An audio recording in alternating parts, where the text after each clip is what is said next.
Hier soir, j'étais à un débat. Je ne sais pas si vous le savez. Nous étions 11 à table. J'ai eu l'occasion de dire un certain nombre de choses, malgré tout, qui ont été, je pense, importantes. En particulier, je suis arrivé un petit peu à ce que je m'étais fixé comme objectif. Le premier objectif, c'est qu'il a quand même été beaucoup question de l'Europe et que j'ai eu à l'occasion, à 3 reprises, de montrer devant les caméras le rapport sur les grandes orientations de politique économique du 18 mai 2016 de la Commission européenne qui fixe ce que doit être la politique du gouvernement français en 2017, quel que soit le président de la République que vous élirez en avril, le 23 avril et le 7 mai, sauf si c'est moi. Ce qui est intéressant quand même, vous l'avez noté, c'est que personne ne m'a contredit.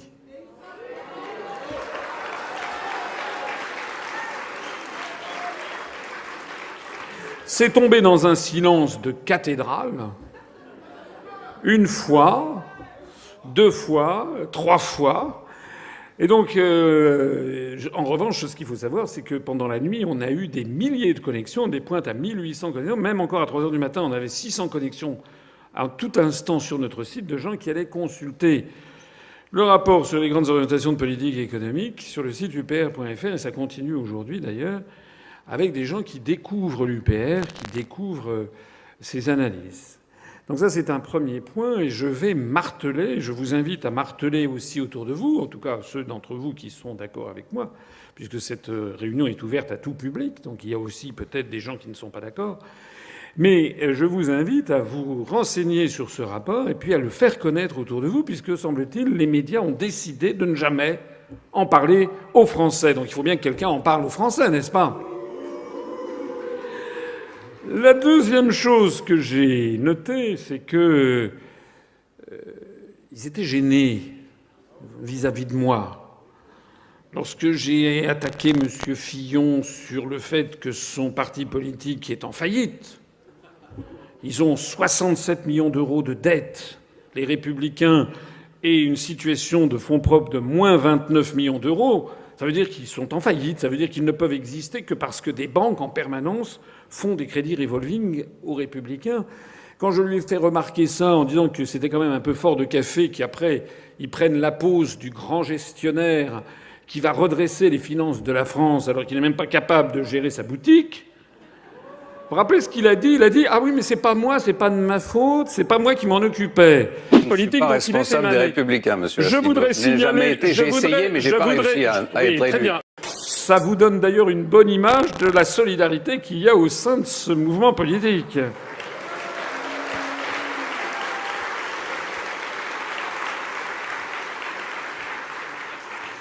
Lorsque j'ai fait remarquer que le Front national avait une situation financière presque aussi dégradée, avec 9 millions, je crois, d'euros de fonds propres négatifs et je ne sais plus combien de dettes, Mme Le Pen a pris un air étonné. Oui, il faut dire qu'elle a peut-être du mal à lire des comptes de résultats et des bilans, c'est possible. Et puis alors, ce qui était drôle aussi, c'est quand j'ai dit à monsieur Mélenchon qu'il avait fait 8 millions d'euros d'emprunt pour l'élection. Alors il a pris un air tout à fait éberlué et qu'on puisse le lui reprocher. Je rappelle que nous avons 0 € d'emprunt bancaire et que je ne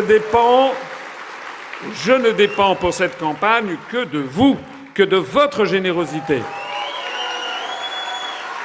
Et je rappelle que j'ai prévu, si je suis élu, de faire passer ensuite, si nous avons une majorité à l'Assemblée nationale, de faire passer une loi qui interdise aux partis politiques de se faire financer par des banques, qu'ils ne puissent être financés que par le peuple français.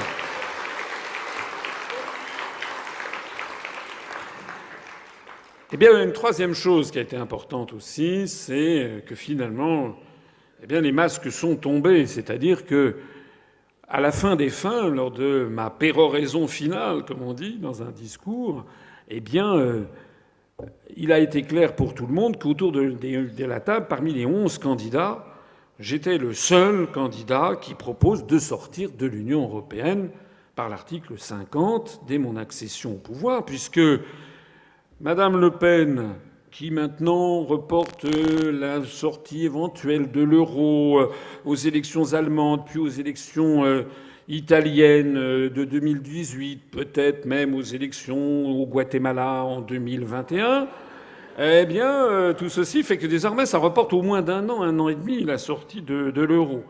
Et puis, de toute façon, il est question de renégocier les traités. Vous savez, elle veut le retour de 4 souverainetés. On n'y comprend rien. Moi, j'ai rien compris. Parce que je n'ai pas eu le temps hier, je ne pouvais pas tout dire, je ne pouvais pas sortir non plus des blagues à tout moment. Et il fallait quand même rester sérieux.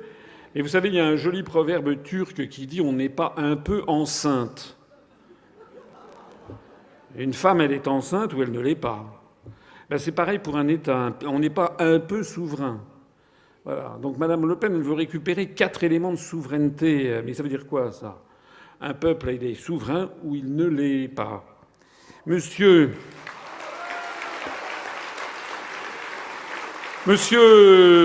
Mélenchon... Monsieur Mélenchon a dit clairement qu'il ne... Pas clairement, si j'ose dire, parce qu'il veut sortir des traités européens, ce qui ne veut pas dire sortir de l'Union européenne. Vous connaissez cette histoire?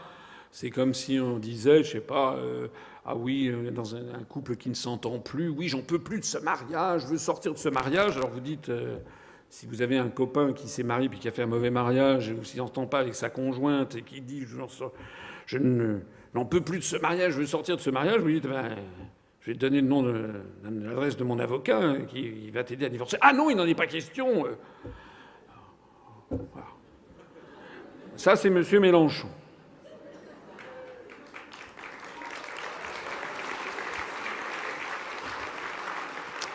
M. Mélenchon, donc,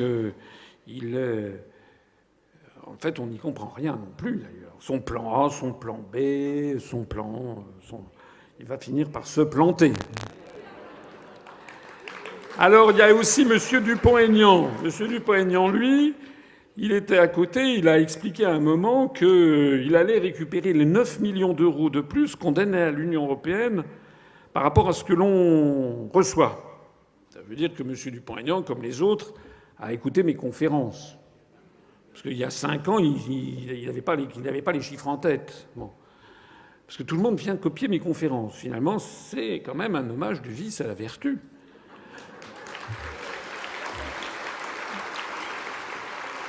Sauf que M. Dupont-Aignan ne veut pas sortir de l'Union européenne. Alors comment va-t-il récupérer les 9 millions d'euros que nous donne 9 milliards d'euros, oui, vous voyez, 9 milliards d'euros de plus que nous donnons à l'Union européenne par rapport à ce que l'on reçoit, sans sortir de l'Union européenne, mais paraît-il qu'il va renégocier les traités. Vous imaginez comment on va renégocier les traités? On va dire, alors voilà, on va tout renégocier, puis en fait, vous allez maintenant tout céder, ce que depuis 60 ans, vous avez refusé de céder. Et pour qui? Pour moi, M. Dupont-Aignan. Voilà. Vous imaginez la crédibilité du truc. Voilà. Hier soir, j'étais à un débat. Je ne sais pas si vous le savez. Nous étions 11 à table. J'ai eu l'occasion de dire un certain nombre de choses, malgré tout, qui ont été, je pense, importantes.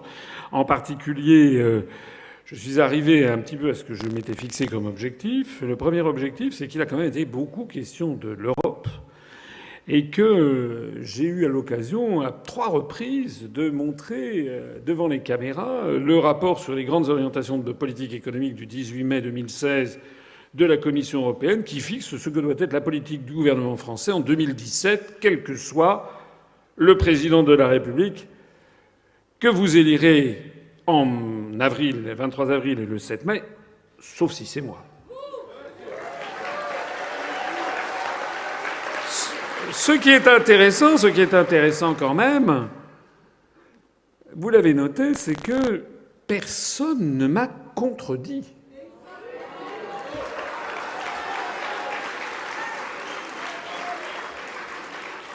C'est tombé dans un silence de cathédrale. Une fois, 2 fois, 3 fois. Et donc, en revanche, ce qu'il faut savoir, c'est que pendant la nuit, on a eu des milliers de connexions, des pointes à 1800 connexions. Même encore à 3 heures du matin, on avait 600 connexions à tout instant sur notre site de gens qui allaient consulter le rapport sur les grandes orientations de politique économique sur le site upr.fr. Et ça continue aujourd'hui, d'ailleurs, avec des gens qui découvrent l'UPR, qui découvrent ses analyses.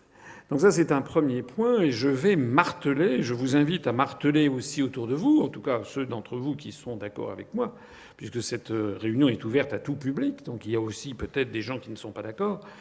Mais je vous invite à vous renseigner sur ce rapport et puis à le faire connaître autour de vous, puisque, semble-t-il, les médias ont décidé de ne jamais en parler aux Français. Donc il faut bien que quelqu'un en parle aux Français, n'est-ce pas ? La deuxième chose que j'ai notée, c'est que ils étaient gênés vis-à-vis de moi. Lorsque j'ai attaqué M. Fillon sur le fait que son parti politique est en faillite, ils ont 67 millions d'euros de dettes, les Républicains, et une situation de fonds propres de moins 29 millions d'euros, ça veut dire qu'ils sont en faillite, ça veut dire qu'ils ne peuvent exister que parce que des banques en permanence font des crédits revolving aux Républicains.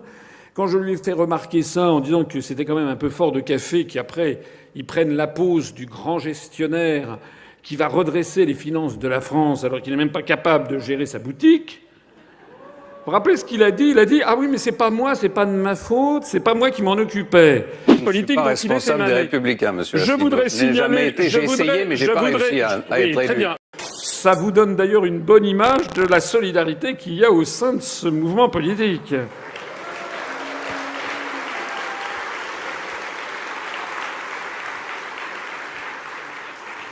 Lorsque j'ai fait remarquer que le Front national avait une situation financière presque aussi dégradée, avec 9 millions, je crois, d'euros de fonds propres négatifs et je ne sais plus combien de dettes,